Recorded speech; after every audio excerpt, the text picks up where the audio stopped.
second Dragon Ball Z movie, The World's Strongest Guy, premiered on March 10th, 1990, just as Vegeta discovers Frieza's Dragon Balls in the manga, and right as Bulma and the gang are captured by space orphans while on their way to Namek, and a filler episode of the TV series. This is a bit odd for me because this is the first movie I've covered in 3 years that hasn't been part of Dragon Ball Dissection December. Up until this point, one Dragon Ball movie had been released per year. One in 1986, one in 1987, one in 1988, and one in 1989. But starting with 1990 and continuing through 1995, the franchise would put out 2 movies every year, one in March and one in July. Perhaps it's a good indicator that Dragon Ball's popularity was on the rise. In this film, Gohan and Oolong, who are searching for the Dragon Balls, stumble upon the plan of an evil scientist, Dr. Kochin. He's using Shenlong to melt the ice of the Surumaisubri Mountains so that he can access the lost laboratory of his boss, Dr. Uiro, and what's left of the good doctor himself. It turns out that Dr. Uiro is nothing more than a giant brain, and he's looking for the strongest body in the world to inhabit. They first kidnap the Muten Roshi, but when he loses to their bio-warriors, Dr. Uiro sets his sights on Goku. There's a whole bunch of fighting, but naturally Goku winds up victorious. The world is safe, the characters are safe, and they all laugh for an uncomfortably long time at a joke about the Muten Roshi being a pervert.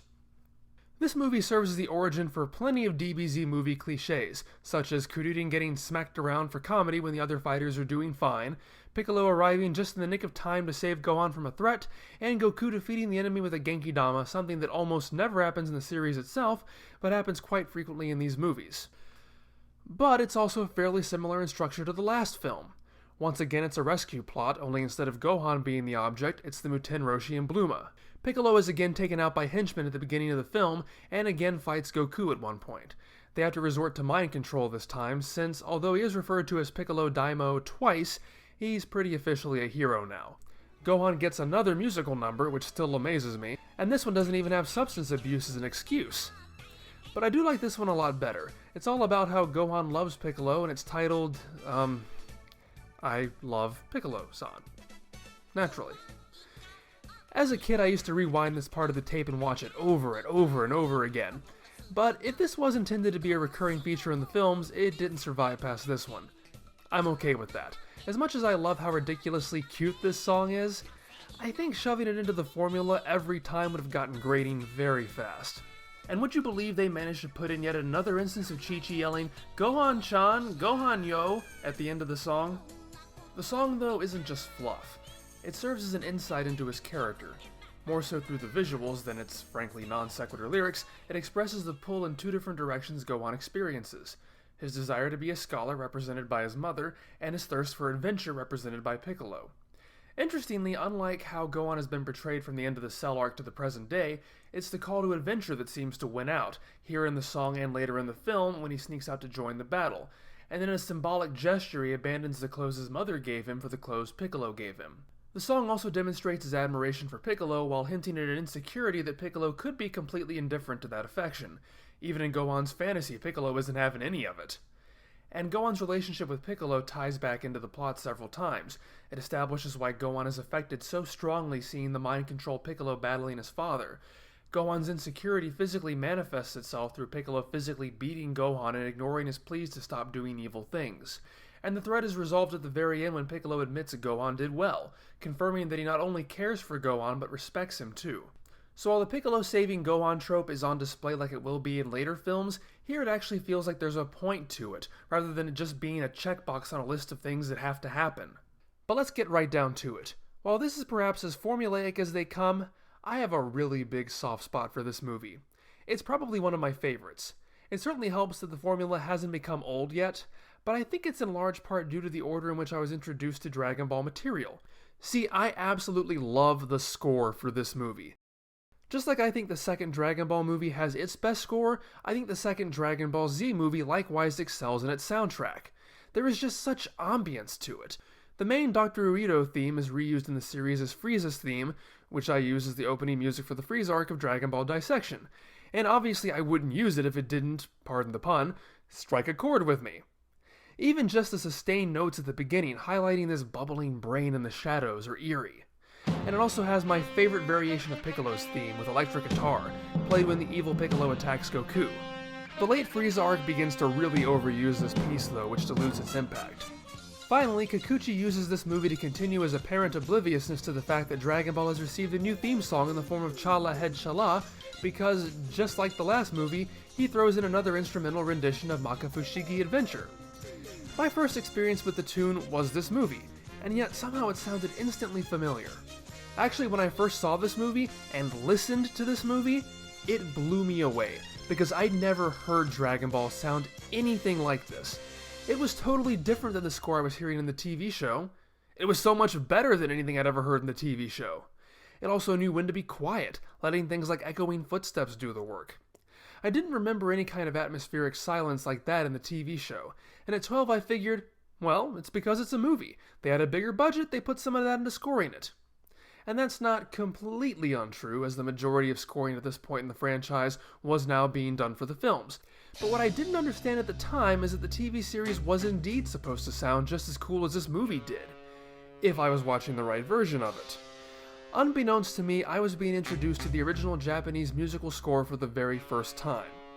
See, by the time Cartoon Network first got the rights to air reruns of Dragon Ball Z in America, the first 3 Dragon Ball Z movies were also available for purchase on home video. And so at the beginning of 1999, Toonami ran a special Toonami Movies segment every Friday. Yet, for some reason, they aired the 3 films in reverse order, starting with the 3rd film and working their way to the 1st. Presumably to keep from having to make edits for content, their version of the 3rd film was a stitched-together version of the 3-episode edit Funimation had made to air in the middle of their 2nd season of the show, so it looked and sounded just like the TV series. But for the other 2 movies, they used the versions supervised and released by Pioneer, which were scripted much more accurately and kept the original score. So through that convoluted method, this film became my introduction to a truer form of Dragon Ball. And that's why I always scoff when people use the argument, "Oh, you only like the Japanese score because it's Japanese," or "You only like it on principle because it's the original, otherwise you'd never care for this dated sounding score." Because I didn't know any of those things. I only knew that it sounded freaking awesome. It's also why I bristle at the idea that Dragon Ball needed the kind of synthesized, non-stop hard rock replacement score the dub used in order to appeal to kids. Because I was a kid when I first saw this movie, and I don't recall a single friend of mine complaining about the music when these movies aired. And these were the same friends I'd find myself in arguments with a couple years later when I'd switch to the Japanese version while they continued to steadfastly defend the dub. I loved it then, and I love it now. The cast is largely the same as it was last time, which means no Yamcha, Tenshinhan, or Chaozu. Kami-sama and Gyumo are also gone.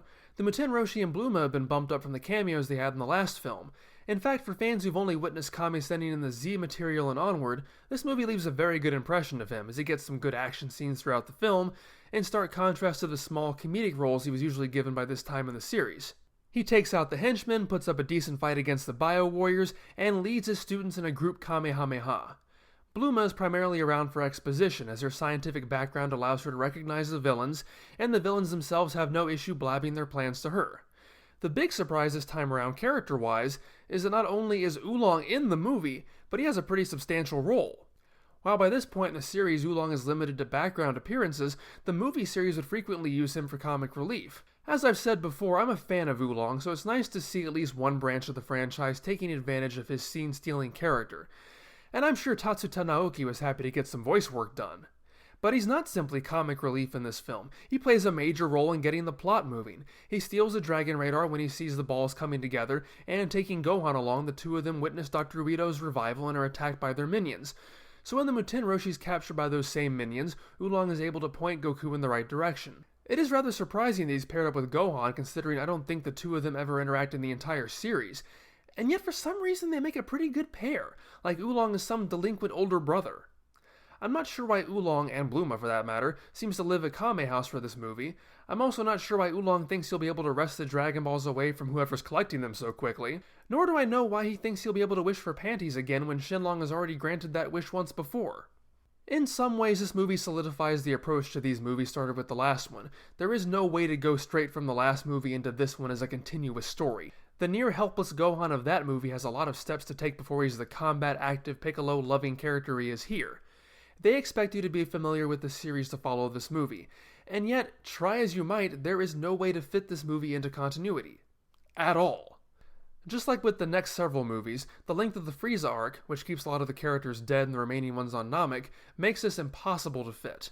Gohan's ability to fight and Goku knowing things like the Kaioken means it's impossible to place before the Saiyan arc, and subsequent power-ups and transformations that don't exist here keep it from fitting in after the Frieza arc. And let's not even forget about the Dragon Balls, which are used in this movie. Since Goku is clearly alive after having trained with Kaio, this movie would have to take place at least a year after the fight against Vegeta. Actually, it would have to take place at least a year after the fight with Frieza since they're used then too. I've heard fans try to squeeze this one into some alternate universe where they never went to Namek because Piccolo didn't die. I find that a bit difficult to swallow though, since the flashback in Gohan's song shows Piccolo taking Nappa's death blast. True, we don't actually see him die, but at that point I think we're really stretching too far into a fan-created continuity. And hey, as I said for the last movie, if that's your thing, that's fine. And maybe you could make the case for a very alternate reality, considering Goku refers to the Muten Roshi as having won the Tenkaichi Budokai. Does that mean that Goku knows he was Jackie Chun, or did he win the tournament at some point in the past as himself? But clearly, this is a late Saiyan arc movie. Gohan has his long spiky hair and Piccolo outfit, although he also wears a pretty neat poncho and uses the Nyoibo for the first and only time. Goku has his Kaio uniform and uses the Kaioken and Genkidama. The henchmen are so obviously Saibai-men they even have Piccolo kill one the exact same way. Goku has a Kaioken-powered Kamehameha struggle with a foe above him. The Genkidama is accompanied by a background image of all the people whose hopes and energies are intertwined with it, very similar to a background the TV series used for the Genkidama against Vegeta. And yet for some reason the design and outfit they use for Bluma is from the 23rd Budokai arc. All that said, with its robotic villains, a brain in a jar who wants Goku, and Bluma being able to recognize said brain in a jar, the plot seems to have a bit more in common with the yet-to-be-written Cell arc in Toriyama's Dragon Ball. I'm quite fond of the main two villains in the piece. Dr. Kochin is delightfully over-the-top and arrogant, and he delights in the work he does. Dr. Uiro is quite a bit more reserved, at least until he breaks out his robot body, but while it's not unprecedented, it's refreshing to see a main villain who lets a subordinate take point and really drive the villainy while he watches on. For example, we have Frieza, who sends out his subordinates to do his dirty work. But in this case, Kochin really gets things rolling on his own, and does much of the talking early on. Helps to keep Uriro's reveal tantalizing to us. Of course, Kochin ultimately overindulges in his villainy by teasing Gohan until he rips apart the lab in a very powerful scene. When in the resulting chaos Uiro breaks free, he smashes open the floor, leading Kochin to fall to his death and also revealing that he too is entirely mechanical. This is quite different from Vegeta coldly murdering Nappa. I'm honestly not sure if Uiro even notices what he does, but he could be punishing his subordinates' overconfidence since he did repeatedly warn Kochin not to antagonize Gohan. Either way, it feels like appropriate comeuppance. As for the Bio Warriors, Ebifuria, Misukatsune, and Kishime, they're interesting enough beyond the standard hulking ki blast throwing brutes. We've seen an impossibly fat and inflatable guy before with Bouillon, but it's been quite a while. And electrical tendrils and ice powers are definitely unique for this franchise. It almost makes you forget the mooks are basically Saibai-Man palette swaps. The names are also probably a bit of a mouthful for English speakers. I know they are for me. Unlike a lot of Dragon Ball names that are based on English words, all the villains are named for dishes local to the Nagoya area of Japan. I also find it a bit odd that the villains are so slow to cotton on to the idea that the Muten Roshi is no longer the strongest man in the world. I mean, they kidnap and take control of Piccolo at the very beginning of the movie. Presumably, they took him because they thought he was strong. Did they not bother to test him, or at least test him after the Muten Roshi lost to the Bio Warriors? Clearly, by the time Goku shows up, they think he's strong enough to possibly rival him, so why wouldn't they assume he was the strongest guy and put Uriro's brain in him? He's obviously not putting up any resistance.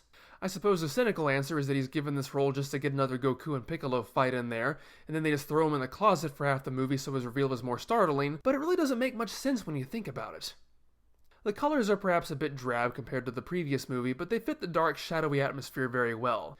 I think whichever direction they decided to go in would be less visually appealing than the deep reds of the previous film, so hey, why not just go for a mad scientist ice castle? The fighting is really fast-paced and frenetic, with perhaps some of the most energetic Kaioken moments I've ever seen, and nothing, I repeat nothing, tops Goku's Kaioken scream as he bursts from his ice prison. Which reminds me, the original dub of this film even pronounced Kaioken correctly. Since I had only been exposed to the dub's mispronunciation, this actually confused me at the time.